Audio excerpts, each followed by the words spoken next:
Hey, this is a message for Canada.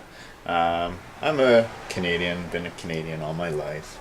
Um, I'm not much of a politician or an analyst of politicians or politics. I just know what I know and how things affect me and the people around me. One thing I just want to wish for us before this upcoming election is that we don't fall into the trap of needing a majority government with the Conservatives. I think that would be a big mistake. That would be like the Americans voting in McCain. We don't need to have a majority government in order to get things done. In fact, it can be said that the government gets a lot more done having a minority government because there's less power in the House for one party.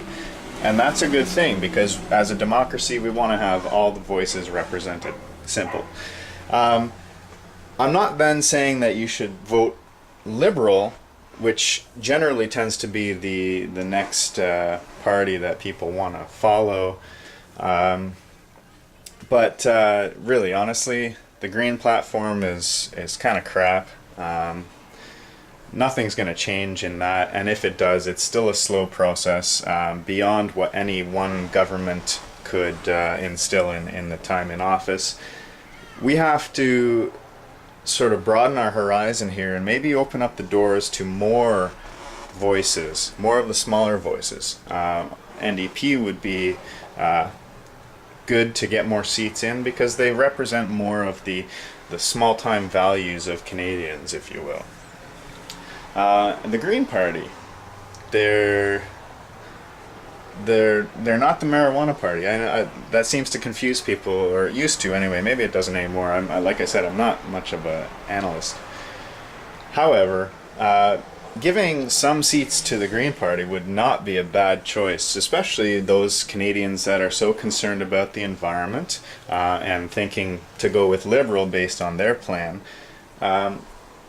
Perhaps take into account the fact that the Green Party started as this powerhouse environmental group, I'm pretty sure. Anyway, that's all I'm saying. Obviously, I'm not going to advocate not voting because that's just stupid. You have that power. That is a part of what makes us a democracy, and I think it should be utilized. Even if you want to spoil the ballot, maybe perhaps before you scribble all the X's for all the candidates and fuck it up that way, perhaps consider the other parties, the lesser parties, that maybe if they had one more seat in the House of Commons, things would be a little bit different. You know, I'm not talking big change here. I don't think big change happens with a big country that is so spread out like this and inconsiderate to each other, and the West is the West and the East is the East, and you have Ontario, you have Toronto, which is, you know, where I'm from, and obviously we all have our little stigmas with each other, so that's what it is. But anyway, I'm just saying, when you go cast your vote, and do cast your vote, because that's important to have your voice. I know a lot of people might want to argue that for some reason or another, taking perhaps the George Carlin route of things, which I admire, but I just think in this case, your time is better spent checking off someone who may not have all the views or share all the views that you do, but having their voice in the House may perhaps influence some change that is to the benefit of you personally and all Canadians. Anyway, happy voting. Thanks.